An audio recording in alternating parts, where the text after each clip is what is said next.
Hello, good morning. Welcome to JoyNews. Today we're coming to you live from our studios. Welcome actually to JoyNews desk. Coming up this morning, Asantehene Otumfuo said to the second voices distress over the lack of progress in the fight against illegal mining, popularly known as Galamsey. More as the Asantehene applauds Erastus Asari for his fearless fight against illegal mining. Also this morning, police meet chiefs of Tofloko and family members of the deceased 47-year-old father of three following Monday's shooting incident. We'll tell you the outcome of that meeting. He's a part of those people who are working over there. And before we heard the news, they shot our brother. And he was lying down in the cold blood, left behind 3 children with a mother and a father. And OMCs raised concerns over security of their members as it reveals the frequent attacks by armed robbers on fuel stations across the country have forced them to close operations earlier than their usual time. Depending on this, because of the armed robbery, the fear of that, we are not able to operate in 4 hours. Ideally, time was when I was a schoolboy. We used to have 24 hours filling station service. A response from the IGP, who is assuring the business community of a revised strategy to deal with criminals across the country. That we need to come to that often as we are today to listen to your concerns, that we use those concerns to shape our operational arrangement and give you a service that you appreciate, that will win your hearts and minds, for which you then. Meanwhile, the Asantehene Otumfuo the second has been lauding the journalist who's been consistent on this. We'll be bringing you more in this bulletin. My name is Aisha Ibrahim. Do stay for details.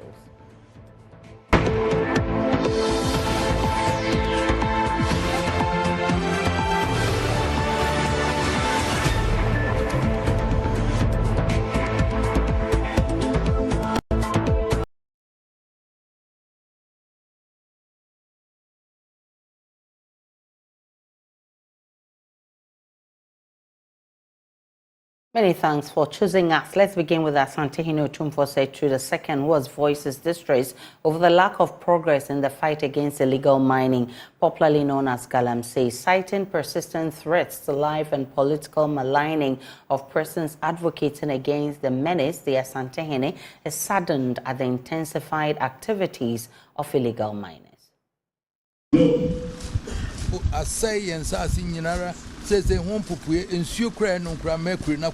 Galamsey has destroyed all our lands. This is influencing majority of emerging diseases in babies from long exposure to mercury in our water bodies. Yet, complaints do not get any attention. It's hurtful. I couldn't watch Erastus's documentary. I was overwhelmed with sadness. We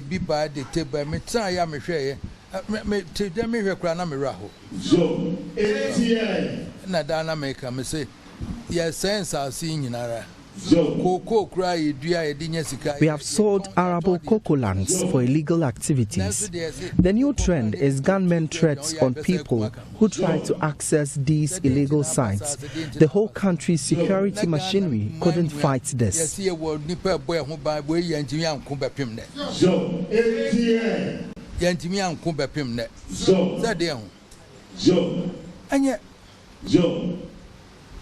Any abroad reclamation of the land in a almost the more year difference. I bet share man says Miss Woman share or Boasenso, Meboa. I will F. Shenina. Now for ye who require yet the fast for a bessa year. I don't know security report graduate. I have already arranged for reclamation of degraded lands, yet these areas have become danger zones and inaccessible. All these chiefs look on and accept their share of the illegality, so they won't even report. Soldiers are receiving unknown calls to seize military actions in these places. Who are those people behind the calls?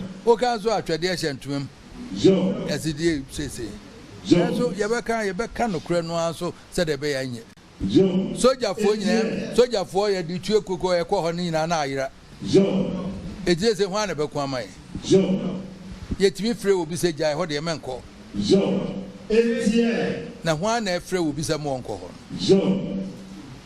Ho na frɛ soldier ni a wo ko hwe ye so onko wo wa na ya frɛ se ho de menko. Na ho de menko ho na frɛ no. Eso ayi ntimi nka. Yeah.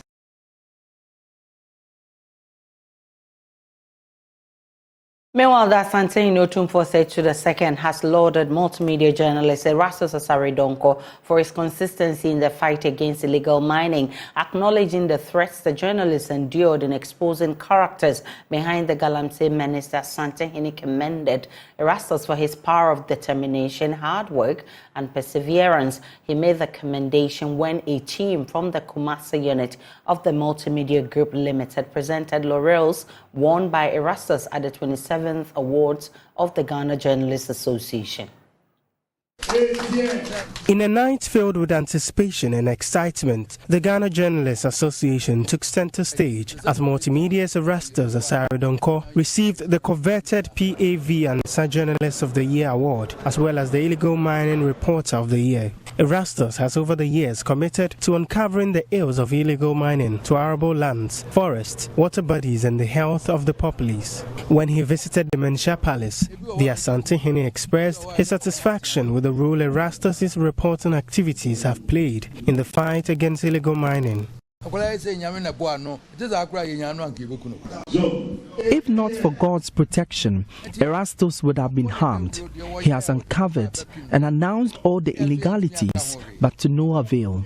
Yet, he has been recognized by all journalists in the country.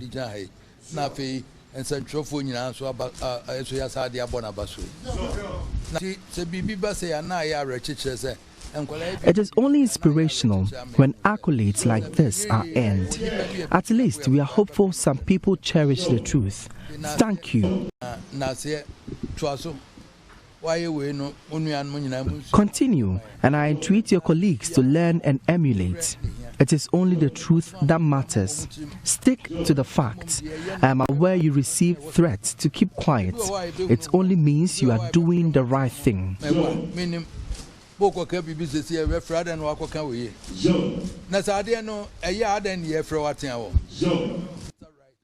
An elated Erastus Asaredonko acknowledged Otumfuo's commendation as a motivation. He admonished his fellow journalists and corporate institutions to join the fight against illegal mining. In fact, some countries are protecting their water bodies, their forests and other things because they believe that that is their mainstay. It borders on their very existence. And so for us to be destroying the rate at which we are destroying our land, our forests and other things is something that motivates me to do my part. In fact, if the occupant of the golden stool congratulates you and encourages you, that's the ultimate. And so I'm indeed honored to be in his presence. I must say that the people who go with me on a daily basis, this gentleman risks his lives every day with me on the field.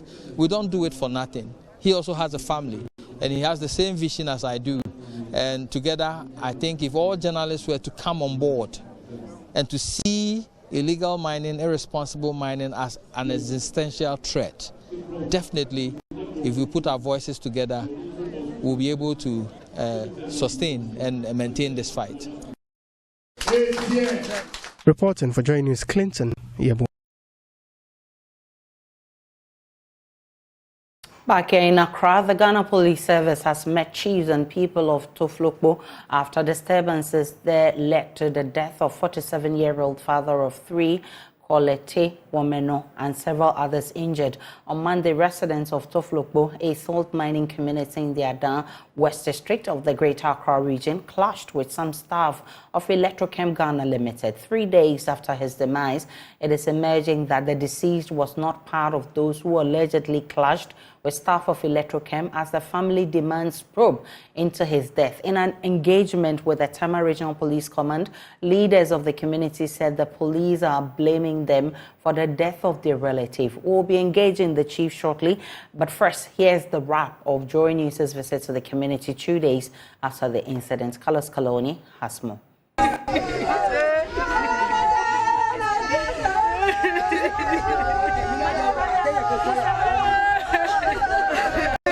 This was the mood in the family house of the deceased Quality woman who allegedly died in a clash between the residents of Tuflokpo and staff of Electrochem on November 6, 2023 over salt mining concession. With tears rolling down their cheeks, a family spokesperson, Faustina Mamle woman, says they demand justice. Last Monday, we were home when we heard that Electrochem, they came and attacked our workers. I was with my brother. I was even preparing something for us to eat. And my brother said, oh, what is happening? We need a defense. So he was just going through. He was going through from Salom to Lolonya. And on his way going, he wanted to see what is happening. In fact, my brother don't have even a portion of the songo to do the work. He is a farmer, a complete farmer. He even do farming during dry season. He was just passing. He is not part of those people who are working over there. And before we heard the news, they shot our brother. And he was lying down in the cold blood, left behind 3 children with a mother and a father. They are old, very old, above 80 years. And we are the family. This is the family. I am a sister who is going to take care of us. Nana Akuffo. In fact, we are looking on to you. Apart from the disease, these men also say they suffered varied degrees of injuries resulting from gunshot and cutlass attacks on them.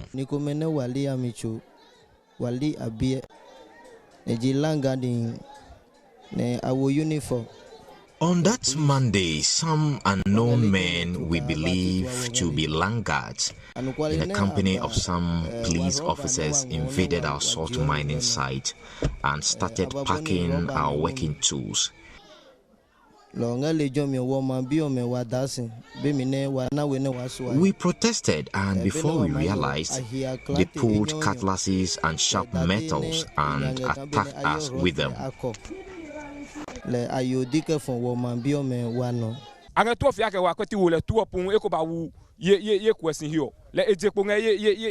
shot at us and the bullet hit me, penetrating my neck and elbow. With wailing and tears, women of the community, including wives of these victims, say they now live in fear.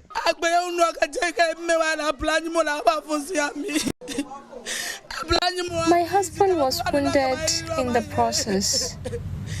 I don't know how I'm going to take care of him and the kids. Speaking to JoyNews, the public relations officer of the Adansongo Lagoon Association, Ibrahim Ahumatete, says the government must find the killers within 14 days. Our demand is we are giving the president and the government, we gave them 2 good weeks, 14 days, that our brother that have been killed, they should prove it and let us see the killers. Those who killed our brother, we want to know them. We want to know those who killed our brother, Quality, and we want Electrochem Ghana Limited to only remain as Songo Salt. Aside that, whatever he would do, we are not going to agree. Our only survivor is the Songo Lagoon. So we are saying that from 2 weeks exactly, if the president and the government, they were not able to do anything to solve this situation, then it would be that all of us along the Songo Lagoon, when they whip us, all of us off by killing with guns and whatever, the lagoon will be free for them to take over because we are not going to agree. And so this is the feeling among residents, among family members here, Quality's family members here in Salom, in the Adan West District of the Greater Accra region. Reporting from Salom, my name is Carlos Caloni for JoyNews. Carlos Caloni joins me with more. Carlos, we understand there was a meeting with the Tema Regional Police Command between the the residents and the Tema Regional Police Command over the issue. Can you share with us the outcome of that meeting? All right, Aisha, indeed, there was a long meeting between the elders of Salome and Toflokpo and the Tema Regional Police Command yesterday, which took so many hours. And out of that meeting, according to the chief of the community, Nene Milo Dadebong Inim II, a number of issues came up from that meeting. The first one was that they were told that the police said they are now investigating a number of things. The first one is attack on the DC of the area. If you recall, after the incident, the DC of the area went into the community and he was attacked. So the police said they are investigating that aspect of the incident. And also, they are also investigating the burning down of electrochem machines. So some machines and equipment of the company were allegedly destroyed. So the police say they are investigating that aspect too. And a third one, which is the looting of a shop belonging to a staff of electrochem.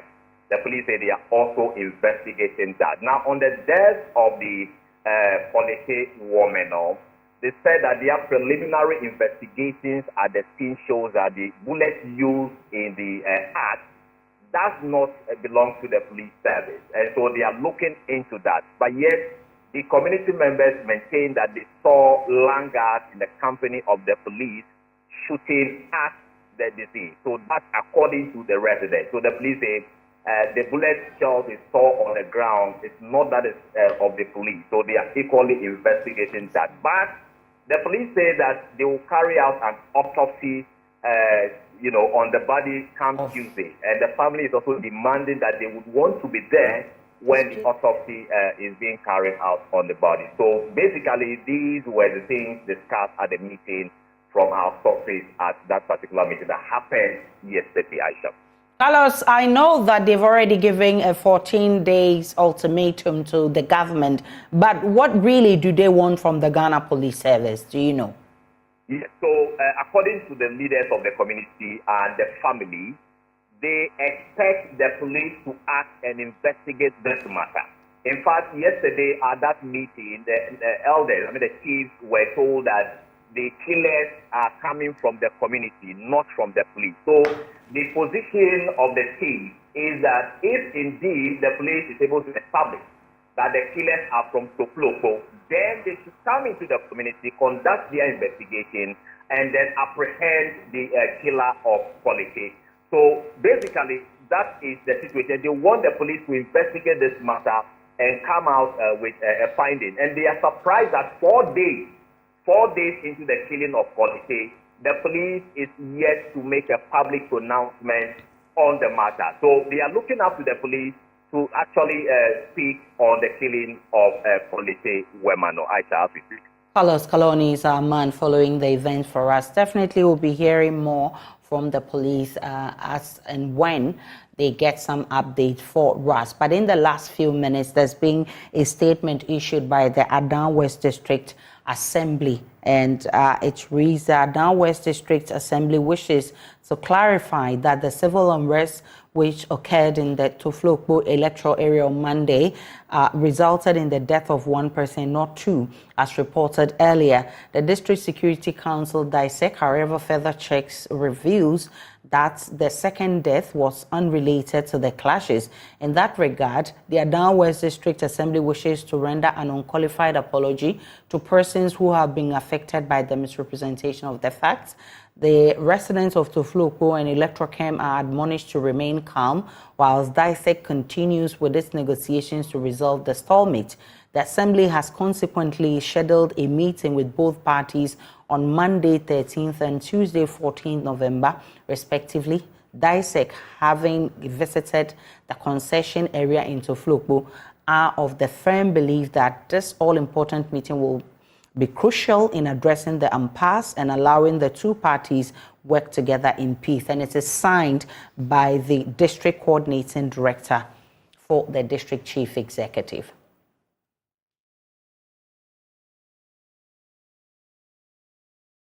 Away from Adan, but still with security issues, the Association of Oil Marketing Companies is expressing worry over the security situation of its members across the country.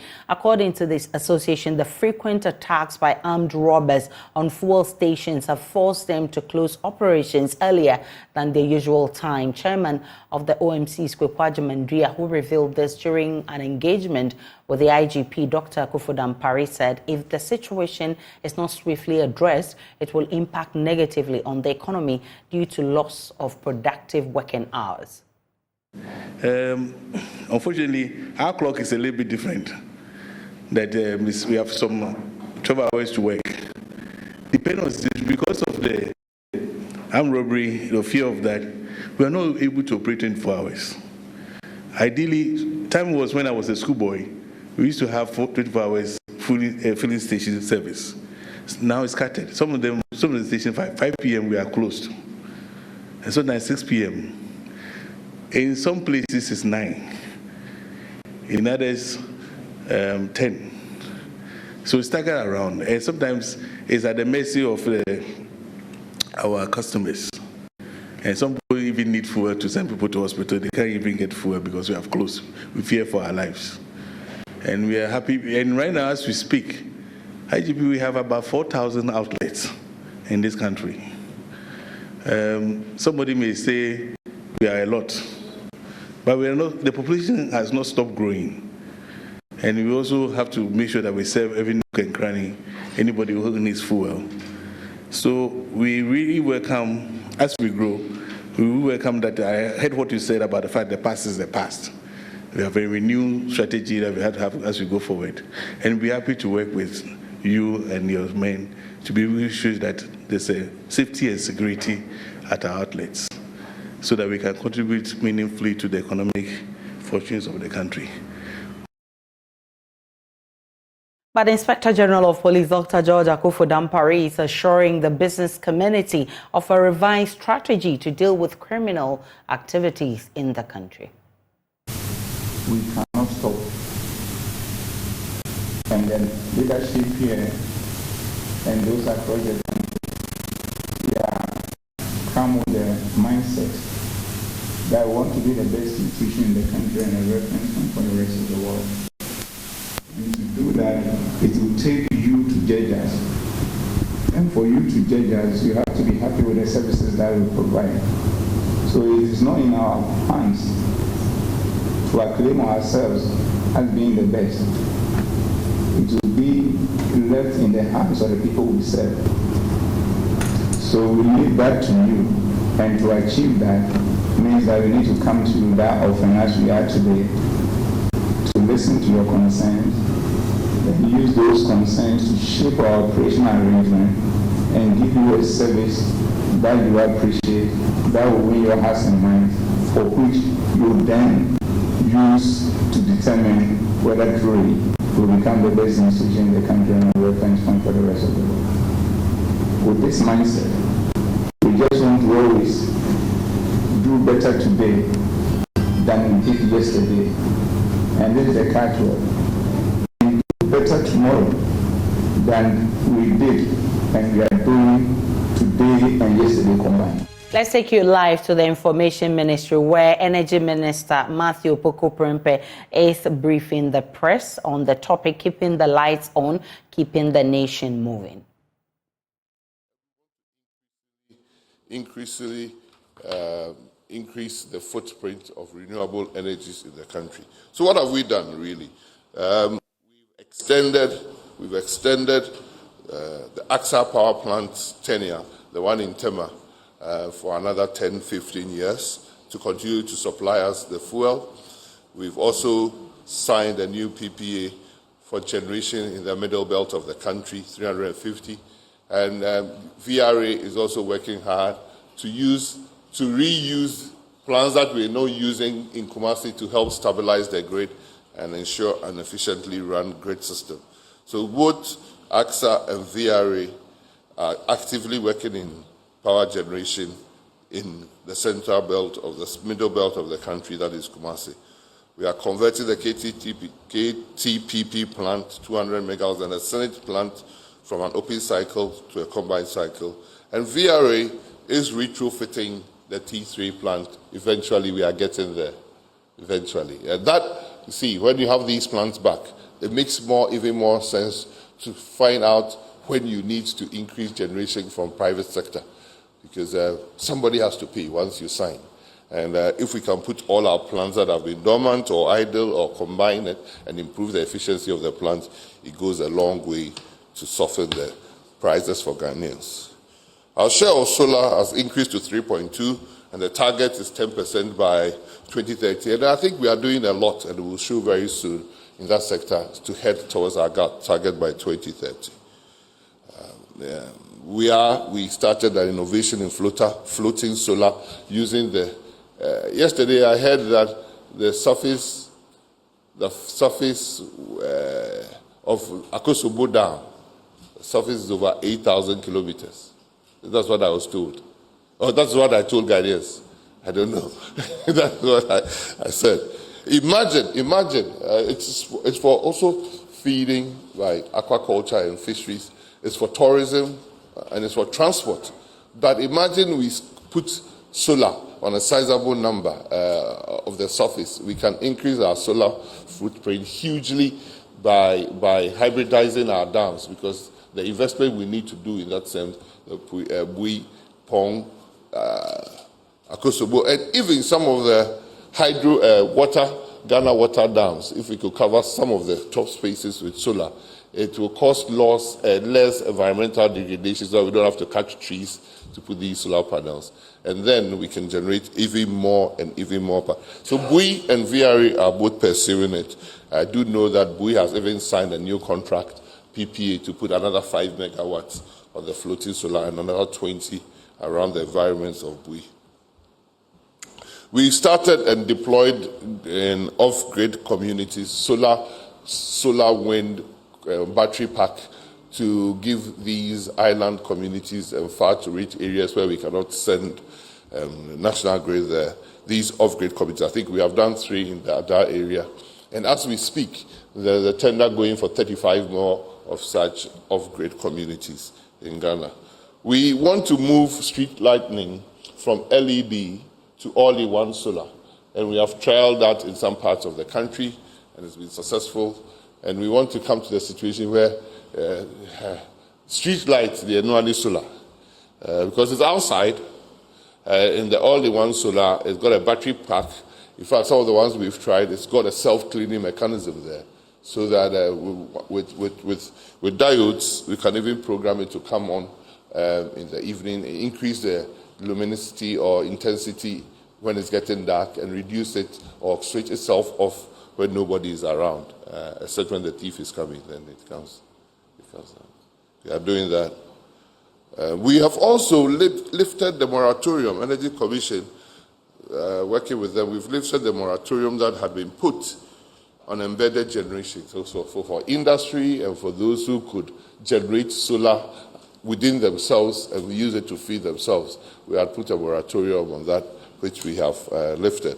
And we hope and pray that it all cause a ballooning or increasing in our solar footprint. The ongoing utility-scale solar projects we have, like I said, BUI is not only doing 100, BUI is tackling solar seriously, because we did the amendment of the BUI power law to give them access to do more solar. So they have acquired various sites around the country to put the solar cells there. BUI, together with VRA, have put together a comprehensive package to not only deploy as much solar, maybe in the order of 2,000 megawatts going up, but also to improve the grid, because if you know Ghana very well, where we can deploy a lot of solar, that is where the grid is also poorest. So we want to combine that if we are acquiring solar, we should also improve the grid and put substations there so that we can wheel around these green molecules. Not only the 4 megawatts that is already installed, they've assigned a new one for another 5 megawatts that is coming on board with a company in UAE called Infinity.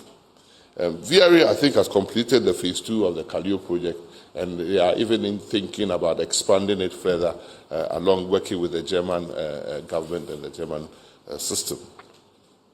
We have got money from European Union and KfW for 22 megawatts of government goes solar, where solar is being provided to government or public facilities. I do know that my ministry is busy engaging some of the universities and secondary schools, some of the hospitals to install these solar projects. That becomes like just embedded. If you just imagine the secondary schools we all attended, we use very, very little electricity in secondary schools because we have lights out at 10 and we wake up at 5 or 6. We don't have air conditions in secondary schools. Even our cars were bone shakers. Our cars were bone shakers. So secondary schools are the best place to put solar, because then you can generate, and not only generate, you can even export some of that solar into the system. We have also received 85 billion in a project called Scaling Up Renewable Energy Program, and we have commenced 67.8 megawatts of installed capacity to be added through the 35-minute grids I announced that we have already advertised, and 12,000 net metered solar PV and 1,450 solar home systems for off-grid homes and public institutions. The 3-minute grids I just said in the Ada East District, we receive funding from the Swiss, is ongoing. Currently, as we speak, the energy mix in Ghana, we have hydro, thermal, both IPPs and VRA and solar in that proportions that we have shown. What I can announce is that we are growing at our electricity consumption rate of about 10% per year.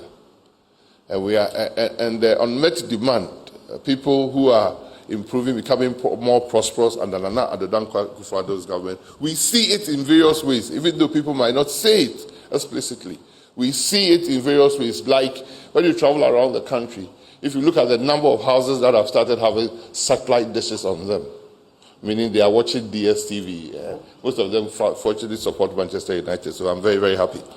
But you see it across the country, in villages that you'll be surprised, using the electricity for productive uses, right? Everywhere.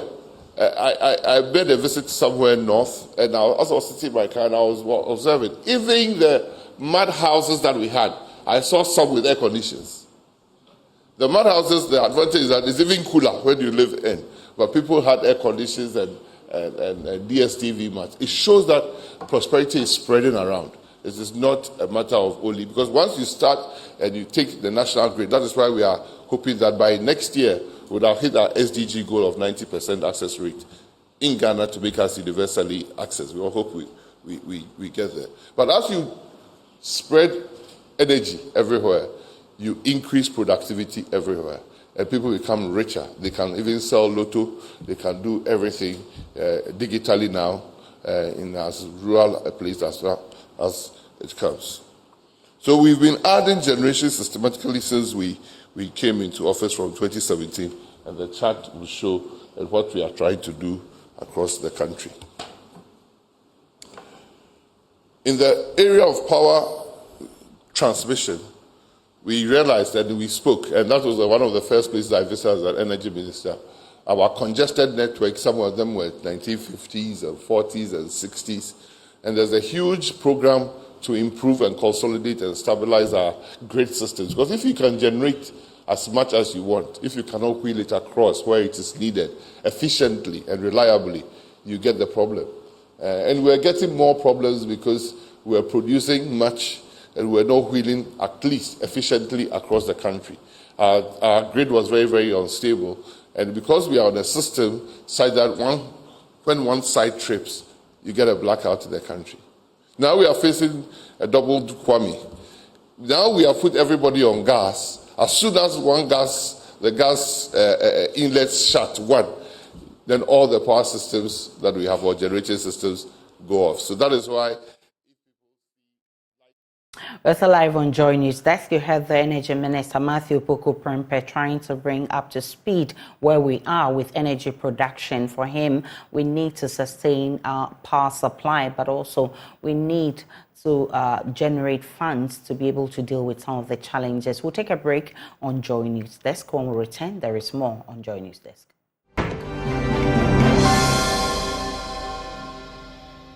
Hi, good morning. Welcome to Business. My name is Darryl Kwao. Premium Motors Limited, producers of Renault and Hyundai vehicles, has launched a new saloon car, the Renault Taliant.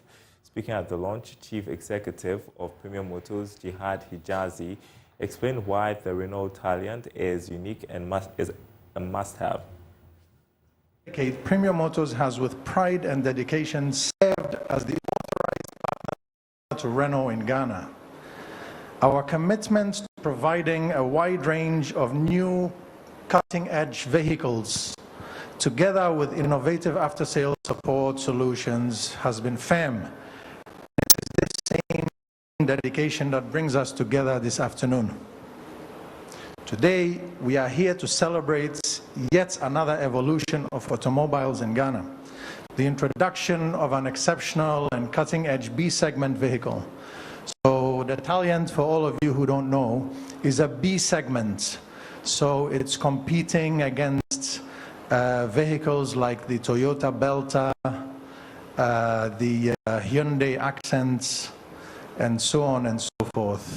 The all-new Taliant, the successor, as one of our cherished customers and brothers said, is the successor of the Logan. Within the vibrant landscape of Ghana's automotive industry, we have observed the increased need for fuel-efficient and environmentally friendly vehicles, with the special emphasis on the A and B segments. So the A segments are the entry-level vehicles, the i10s and the Quids. The B segments like the Taliants and the Accents. The all-new Renault Taliant, with its high-powered, state-of-the-art, yet fuel-efficient 1.0-liter turbocharged 3-cylinder engine. So for most of you who know automobiles, B segment usually roams around the 1.4 to 1.6 liter engine, and it's usually a 4-cylinder powertrain. However, this particular vehicle here is having a 1.0 engine, so obviously it lends credence to the issue of fuel economy. Now, Superlock Technologies Limited is among exhibitors expected at this year's JoyNews EcoBank Habitat Fair, which is weeks away. Superlock has excelled in the market of security doors and home kitchen furniture. For the middle class, they promise patrons exciting treats at the event. Superlock has been at the forefront of security doors and kitchen furniture in the last 20 years for many Ghanaians who prioritize security in their homes. The company, as part of its 20th anniversary, is promising some juicy packages to customers and potential homeowners looking out for class in their security systems. Country sales manager Ebenezer Bediakun-Kwabi has been speaking to Joy Business. We call ourselves after construction company. So when a client or when a company builds a house and puts up the structure and roofed it, and what next? What next is that he needs doors, he needs burglar proof, he needs windows, he needs balustrades, he needs kitchens, he needs pergola, he needs carports and all that. So Superlock, we're into building product in short. Yeah. What type of products are we talking about here? Okay, so like I mentioned, so security doors, internal doors, burglar proofs, balustrade, carport, pergolas, main gate, kitchens. You know, like you can see, we have a very wonderful, beautiful kitchen here. Kitchens and wardrobes. Now we even have TV sets. That is also part of the kitchens. We have aluminum windows and doors. We have fence and gates. All these are Superlock products that we are into. He has also been walking us through some of the amazing benefits Superlock Technologies has in its showroom. Work started with security doors in the company in Ghana, and over the years we've grown to a lot of products. Now we do internal doors, we do aluminum windows and doors, we do kitchens, we do balustrades, we do pergolas, we do carport, we do main gate and fence. So it has been good. Because of that, every year, as we are going, we're adding more and more products, so or more like solutions. Doors. Yes. Everything doors come to Superlock. We have the best quality service and product. Superlock is excited to welcome all to its stand at the JoyNews EcoBank Habitat Fairground for a wonderful package on its products that consist of both indoor and outdoor security systems. So, like I said, this year is our 20th year in Ghana. So because of that, I'm inviting all Ghanaians to come to the fair, because they will see exploit things, or they will see great things. Let me say, we're giving good discounts on some of our products, and some of them, I want to whisper to all of you, is coming 40% discount. The particular product, I'm not saying it to you now, come to the fair and you will see.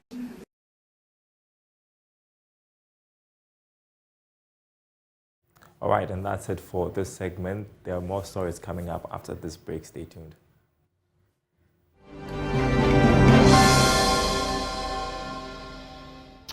Welcome back to JoyNews. Next to the rest of our stories, the Cape Coast Technical University has established partnership with the Ghana Association of Garages with the primary objective of facilitating the creation of tailored programs for students, while also enabling the design of specialized certification programs for individuals. Director of Engineering at the Cape Coast Technical University, Dr. Kwame Ananefenin, says the joint effort will significantly contribute to the improvement of research initiatives and the overall quality of student education. He's been speaking at the opening of the Automobile Servicing Center of the University for Commercial Use. Of equipping students with valuable skills remains a prominent goal within numerous technical and vocational institutions across the country. The Director of Engineering at the Cape Coast Technical University, Dr. Kwame Ananefenin, emphasized that the university boasts of the most advanced facilities in the country, ensuring the optimal training and professional development of students. He further highlighted the significant benefit of the university's collaboration, stating that it holds great promise for the university, its students, and the professionals who seek training there. Government of Ghana is trying to upgrade technical institutions, both at the second cycle and the tertiary level. And CCTU were fortunate enough to get the best of facilities in Ghana. So this is one of the best. And this section we are is only the automobile servicing part. We have the training facility, some at our back, some upstairs.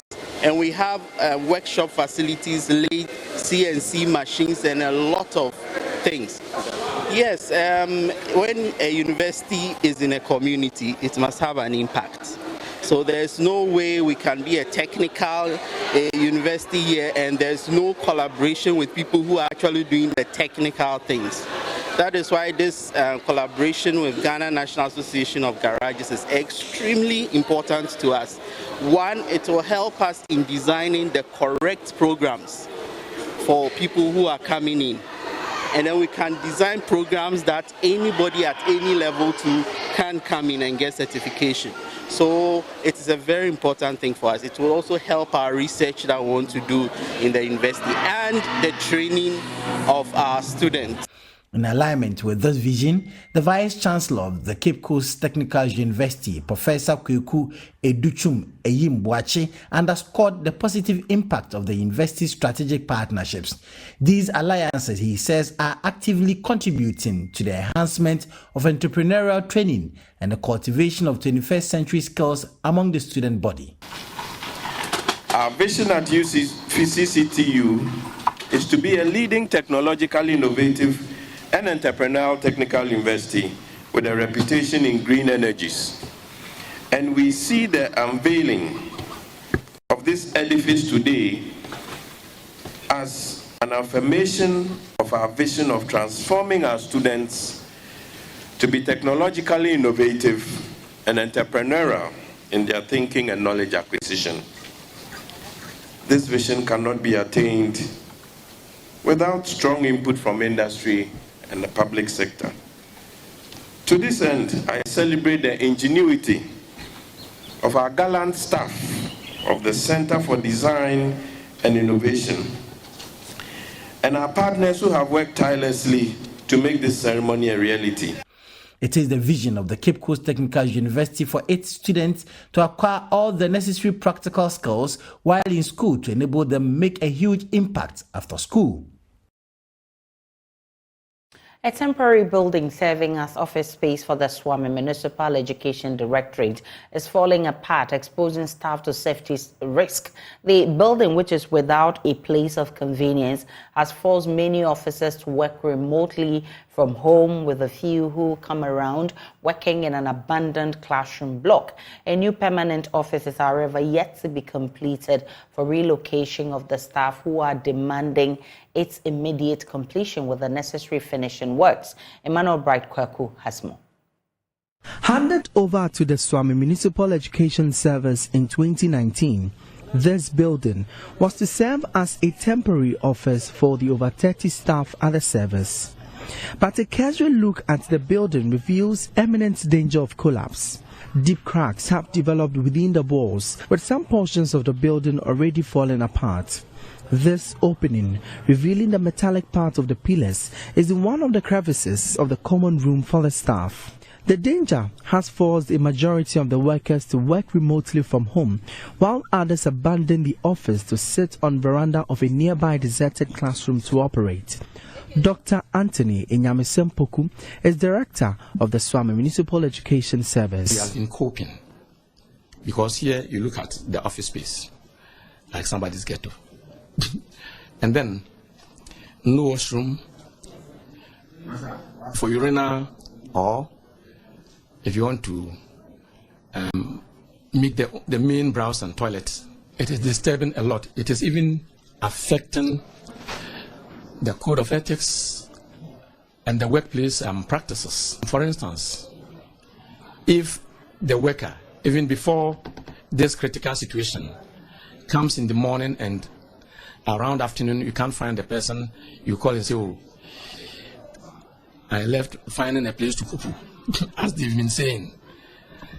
You don't have anything to say. They were to be relocated to a permanent office after occupying the temporary space for 6 months. But 4 years later, the structure is still under construction. When I came here, the structure is near completion.